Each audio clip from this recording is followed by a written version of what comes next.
তোলাবাজির অভিযোগে গ্রেফতার তৃণমূল কাউন্সিলর দেবরাজ চক্রবর্তী। ঝাড়খণ্ড সীমান্ত লাগোয়া পুরুলিয়া থেকে গ্রেফতার দেবরাজকে লক্ষ্য করে বারাসাত আদালতে ডিম ছোড়া হয়।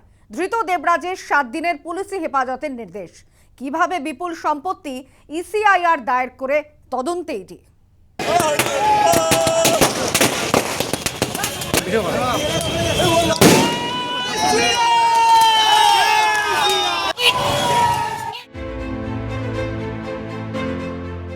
গাঢ়াকা দিয়ে লাভ হলো না। কলকাতা হাইকোর্টের রক্ষা কবচ উঠতেই গ্রেফতার বিধাননগরের প্রভাবশালী তৃণমূলের প্রাক্তন কাউন্সিলর দেবরাজ চক্রবর্তী। পুরুলিয়ার ঝাড়খণ্ড সীমানা লাগোয়া এলাকা থেকে গ্রেফতার।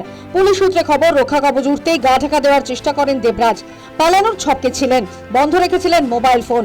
প্রথমে কালিম্পংয়ের রিসর্টে লুকিয়েছিলেন, সেখান থেকে ঝাড়খণ্ডের মুড়ির একটি রিসর্টে গা ঢাকা দেন। তবে শেষ রক্ষা হলো না। ঘনিষ্ঠের মোবাইল টাওয়ারের সূত্র ধরে পুরুলিয়ার ঝাড়খণ্ড সীমান্ত লাগোয়া এলাকার একটি রিসর্টে খোঁজ মেলে দেবরাজের। সেখান থেকে গ্রেফতার করা হয়। মধ্যরাতের দিকে নিয়ে আসা হয় বাগুইহাটি থানায়। বেআইনিভাবে তোলাবাজি করে দেবরাজ চক্রবর্তী ও তাঁর স্ত্রী অদিতি মুন্সি 1300 কোটি টাকার সম্পত্তি তৈরির অভিযোগ ওঠে। সেই মামলায় অদিতি মুন্সিকে শর্ত সাপেক্ষে রক্ষা কবচ দিয়েছে কলকাতা হাইকোর্ট। তবে দেবরাজের রক্ষা কবচ তুলে নিয়েছিল কলকাতা হাইকোর্ট। তারপরেই গ্রেফতারি।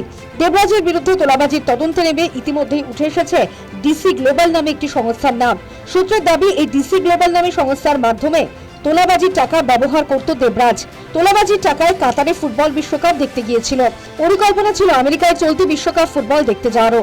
উঠে এসেছে ঝাড়খণ্ডের একাধিক রিসর্টে দেবরাজের বিনিয়োগের তথ্য। দেবরাজের এক কোম্পানি ডিসি গ্লোবালের নামে টাকা ঘোরানোর কাজ হতো। 60 লক্ষ টাকার সম্পত্তি 20 লক্ষ টাকা কিনে ফেলা হয়েছে। এক্সট্রাকশনের ছিল, আরো অনেক আছে এসব। একটু স্ট্যাডেলের দিকে যান, স্টেডিয়ামের দিকে যান, একটু দেখুন, একটা ভালো ট্রাভেল এজেন্সি আছে, নাম আমি এক্ষুনি বলছি না, একটু কাজ আপনাদের জন্য ছাড়ছি।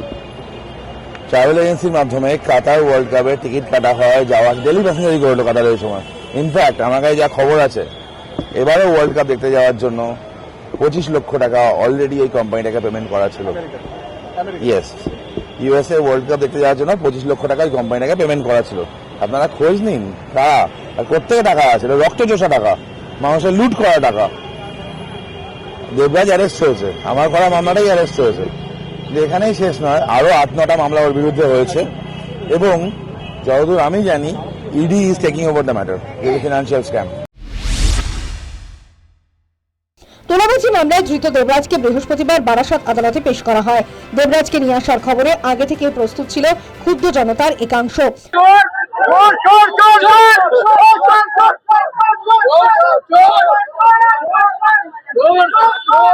সামিল হয়েছিলেন আইনজীবীরাও।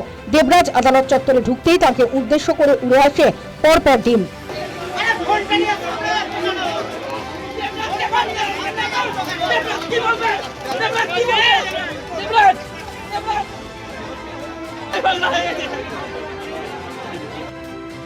এদিকে পুলিশের হাতে গ্রেফতারির পর আরো দুর্বিপাকে পড়তে চলেছেন অভিষেক বন্দ্যোপাধ্যায়ের ঘনিষ্ঠ তৃণমূল কাউন্সিলর দেবরাজ চক্রবর্তী।